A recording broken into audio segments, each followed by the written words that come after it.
Alright everybody, welcome back to another video. We're going to be going still through the list of the anniversary support.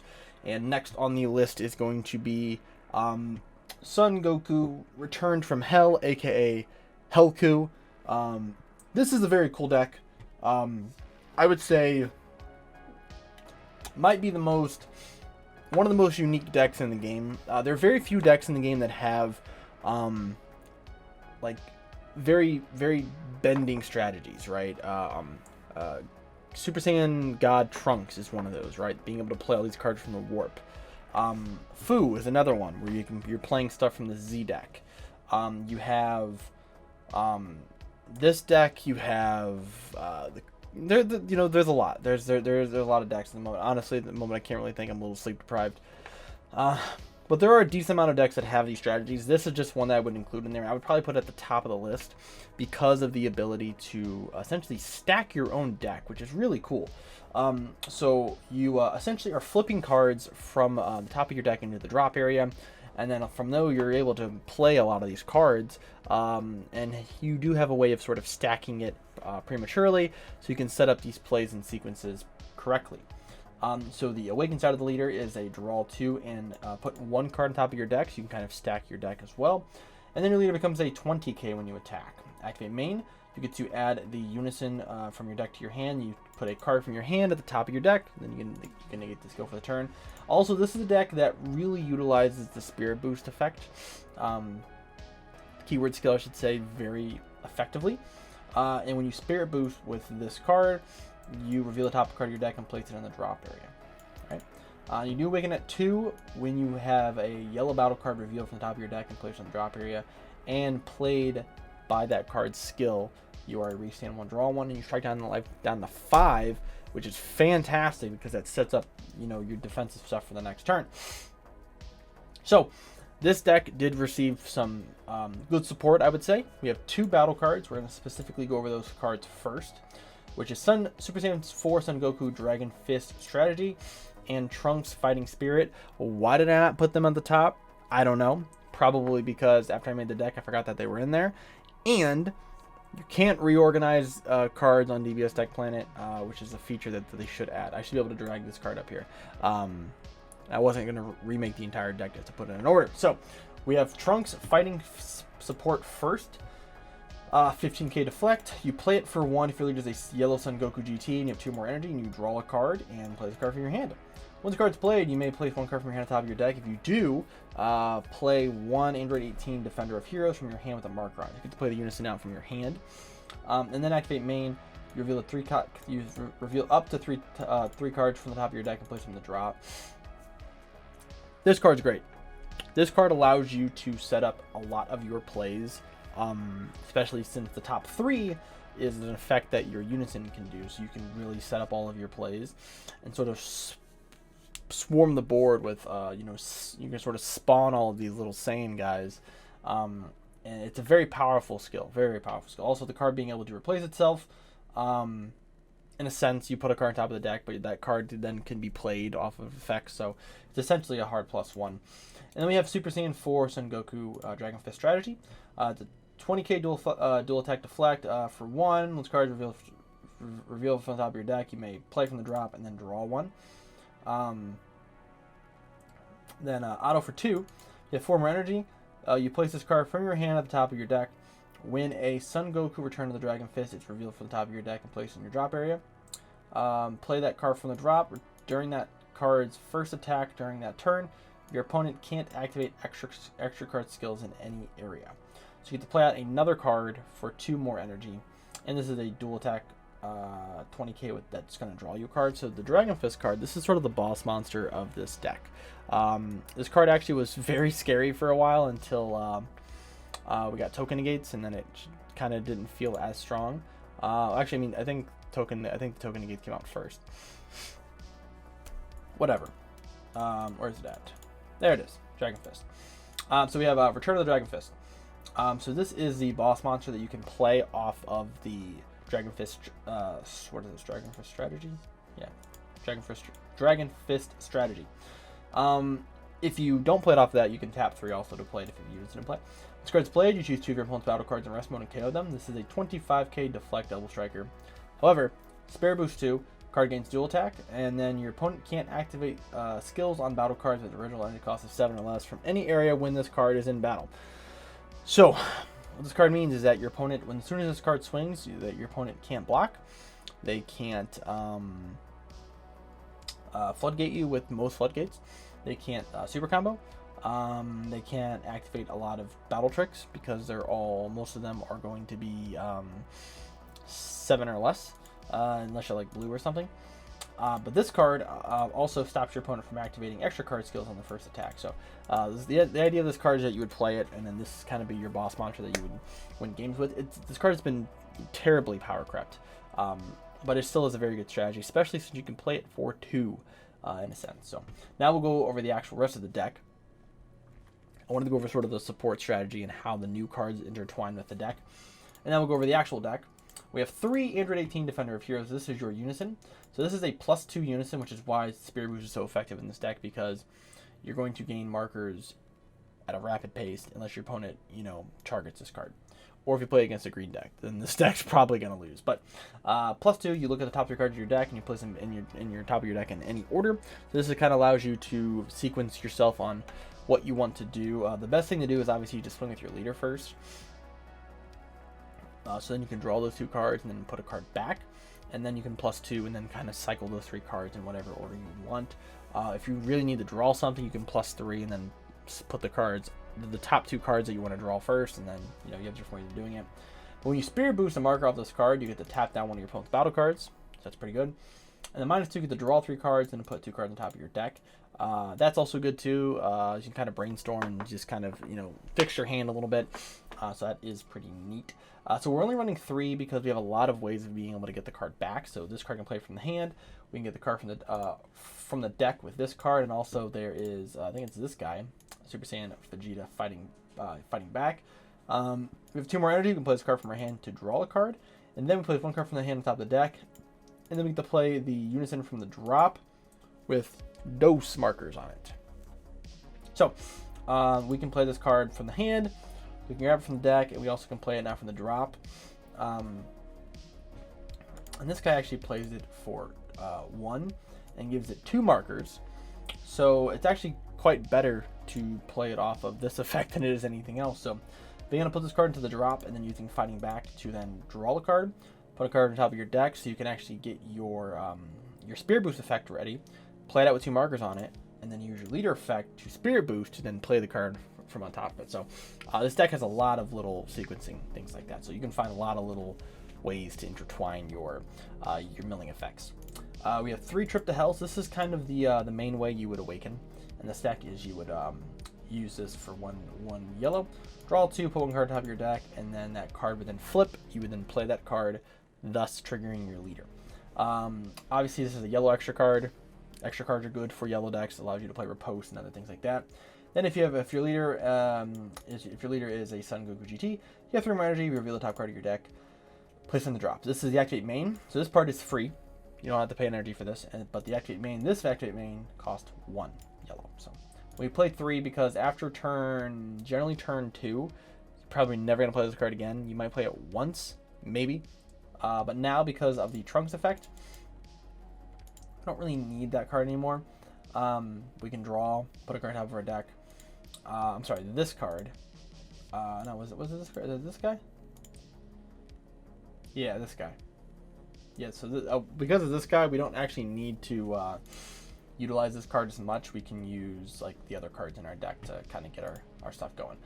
So then we have the Brawlers. We have 2 Gotens, 4 Super Saiyan 4 Gokus, 3 Trunks, and then 2 Pan. This is kind of your old archetype of what you would use for these cards. So all of these cards can be played, except for the Goten. These 3 cards here can be played off of being milled from the top by one of your other effects in the deck. So this was your main attacker for the most part. You tap 1 for it. It kills something in rest mode, and then also is a 20k deflect. It's a pretty good stat line. Not while yellow is a thing, but before this card used to be fantastic. It's still probably your main attacker you're going to use. Goten is a top 5 for any yellow Saiyan that costs 4 or less, or the Unison. So we can search out most of our deck. And also, if our leader is a 10k power Son Goku GT. So if we're on our unawakened side, we can discard this card from our hand to reveal the top card of our deck. So this also can allow you to set up awakens as well. But generally, we're going to charge this. We're going to play this card. In a lot of decks now, you need to make sure you have some sort of cantrip turn 1. So you can fill your Z deck slightly, so then you can start going into your Z deck. That's where a lot of your value is going to be.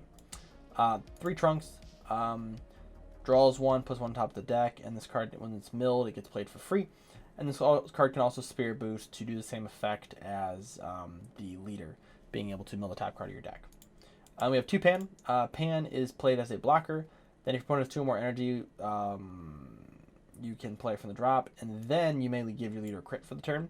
So what's cool is that you actually have the ability of, if you awaken correctly, like on turn 2, let's say you go second, and you mill a Pan, you can play the Pan and then use your leader effect to awaken and do all that stuff, and then trigger the rest of Pan's effect, and then give. I believe that's how it works. You should be able to do that. You should be able to give it. Give your leader crit. I don't remember exactly how it works. I remember someone was telling me about it a long time ago when this deck was played. Where you can give your awakened side crit. I don't remember. It's been a while. But this is still a good card. It's a blocker. You also again can give your leader crit.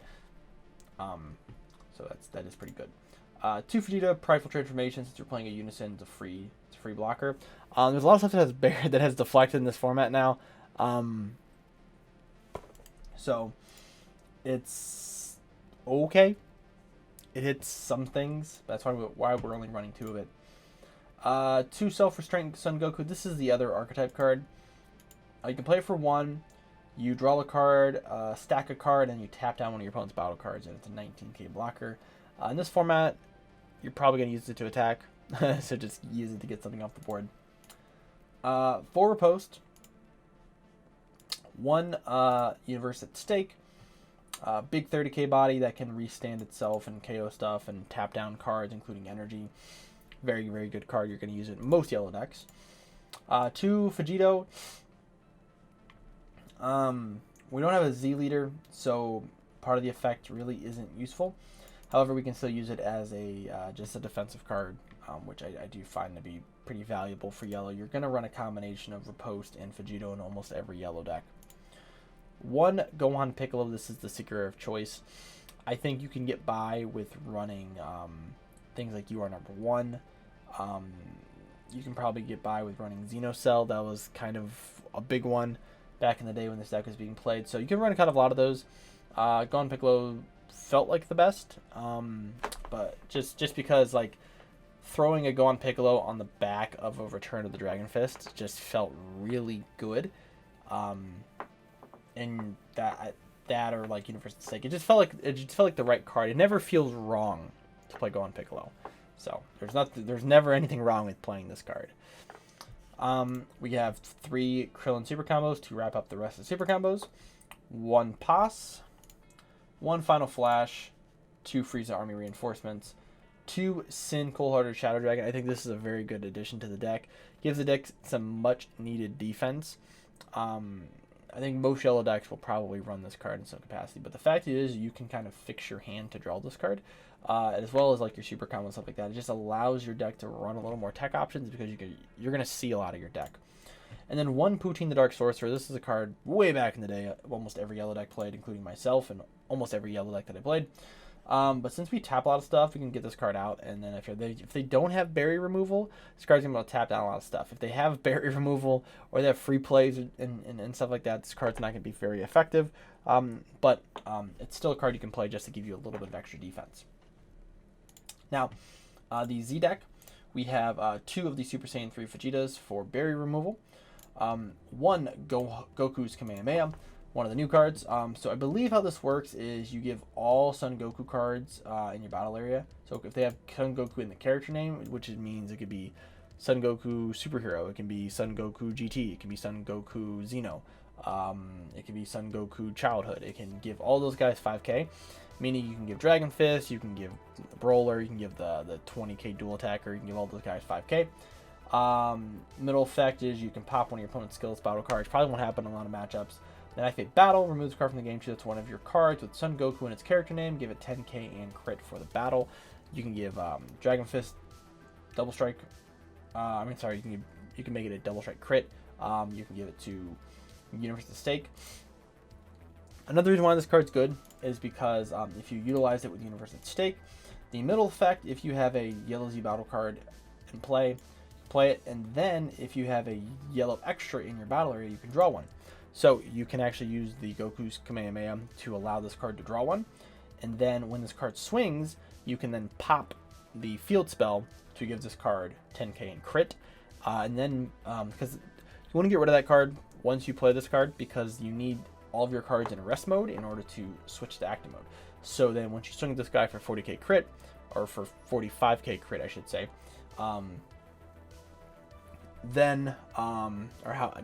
however it works, right? And then you can pop that card, freestand this, and now all your cards in rest mode, freestands, and now you have another 30k swing that can tap something else down. So it just gives you a little bit of flexibility with that. 1 Evolved Defender, good yellow defense. 2 Gamma 2 Executing Justice. This is yellow card just kind of taxes your opponent from using counter spells. And if they do, if you bottom deck a card and you remove this card from the game, if they counter, you get to draw a card. And then 1 Oolong, since we run 25k, 30k body. I think it's pretty good. As you see, I'm not running an Overwhelm in this deck. You can. I definitely think you probably could fit an Overwhelm in here. Probably Vegeta. Vegito in testing. Vegito has been more situational, but Vegito actually feels pretty strong too if you run that. But I wanted to try to keep the count low. Overall, like idea of this deck, it's definitely a tier 2 yellow deck. When you look at all the other yellow decks in the honestly in the meta right now, they all have a lot of defense and a lot of pushing power. And I mean, I've got my shit pushed in by this deck before. Like, don't get it twisted. I've definitely got my shit pushed in. But the archetype is so heavy. It kind of feels like it's a step behind. Now, with the addition of the Dragon Fist strategy, this deck does get a little bit better. If this auto costed 1 instead of 2, I would have a slightly different opinion about this deck. I think because this costs 3 and this costs 3, it's almost the same thing. So I needed this to cost 2. If this costed 2, we would have a much different conversation on our hands, because then you can play out Dragon Fist for 2 while swinging twice with this, and then swinging twice with Dragon Fist. Now you still have to pay 3, and you still have to have 4 energy. So you're essentially just paying 1 less energy to get 2 more attacks in, which, depending on the deck, is not even going to happen in the first place. So, and Dragon Fist did get, like I said, and the other big problem is that Dragon Fist got, hard power crept, right? Token negates kind of just shit on this deck. And it's kind of difficult to deal with. So some other things you don't see in the main deck here, you don't see Flying Nimbus, you don't see Cooler Counter. These are cards you can also just add in, side decking, swap out some of these cards here. Just kind of depends. So but that is the deck. I will leave you guys with the screenshot here so you guys can check it out. Hopefully you guys enjoyed the video. Hopefully you guys are interested in playing Hellku. I think this deck, although a tier 2 deck, it is very fun. This actually has a lot of fun, cool sequencing you can do with it. And honestly, like I said, if you roll really well, you can just steamroll your opponent, and there's not much they can do about it. It's very difficult to get over some of this stuff. So but that does it for me today, guys. As always, thank you guys for the support. You guys can like and subscribe. We're on our way still to 2,000 subs, and we will get there at some point. No rush, but I'm sure we'll get there here pretty soon, probably before the end of the year, hopefully. So thank you guys for watching, and I'll see you guys in the next video.